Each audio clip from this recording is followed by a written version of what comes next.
তাহলে চলুন আজকে আপনাদের সাথে শেয়ার করব ফেনীর নোয়াখালীর একটা ঐতিহ্যবাহী পিঠা যেটাকে বলা হয় খোলা পিঠা।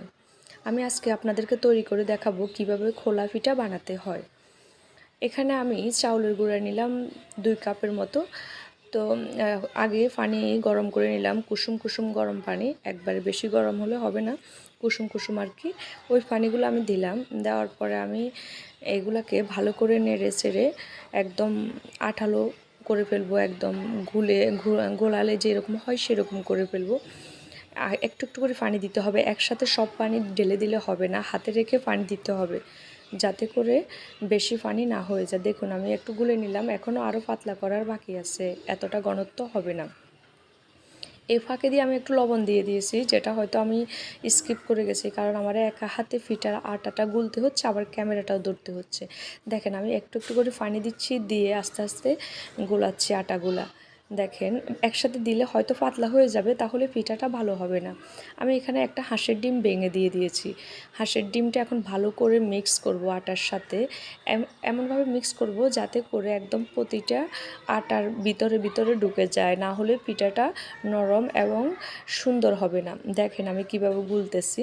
আর আটার এখন ঘনত্বটাও দেখেন আমি একটু পাতলা করে নিচ্ছি আগে থেকে, কারণ বেশি যদি ঘন হয় পিঠাগুলো একটু মোটা হবে, আর যত পাতলা হবে ততটাই পিঠা পাতলা হবে, খেতেও ভালো লাগবে।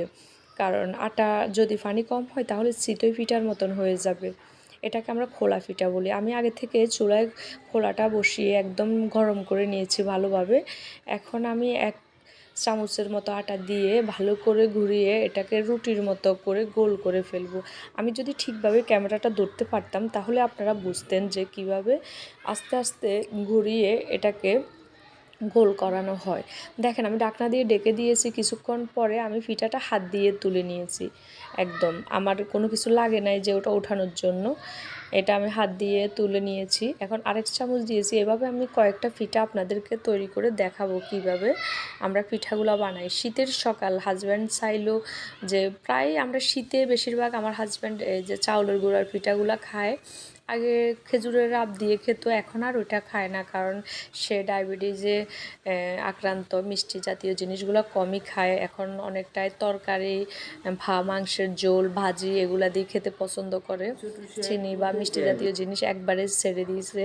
ও খেতে পছন্দ করে, মাঝে মাঝে বলে যে বানাও, আমি পরোটা পুরি সবই বানানো হয়, কিন্তু আজকেও বললো যে একটু চাউলের গুঁড়া দিয়ে পিঠা বানিয়ে দাও, আমি খাবো।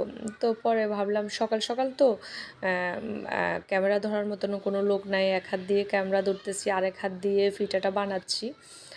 এই কারণে আমার একটু অসুবিধা হচ্ছে। যদি কেউ একজন দাঁড়িয়ে ক্যামেরাটা ধরতো তাহলে আমি আপনাদেরকে ঠিকভাবে পিঠা বানানোর সহজ রেসিপিটা বুঝিয়ে দিতে পারতাম। তবুও যেটুকু পারলাম আপনাদের সাথে শেয়ার করলাম যে আমি কিভাবে বানাই আর কি। আর এটা মাটির চুলায় দারুণ হয় এই পিঠাগুলা। আমার আম্মু আন্টিরা মাটির চুলায় বানায়, খুব মজা হয়, খুবই সুন্দর হয়। গ্যাসের চুলায় অতটা ভালো হয় না, তবু আমি চেষ্টা করলাম যতটুকু পারা যায়।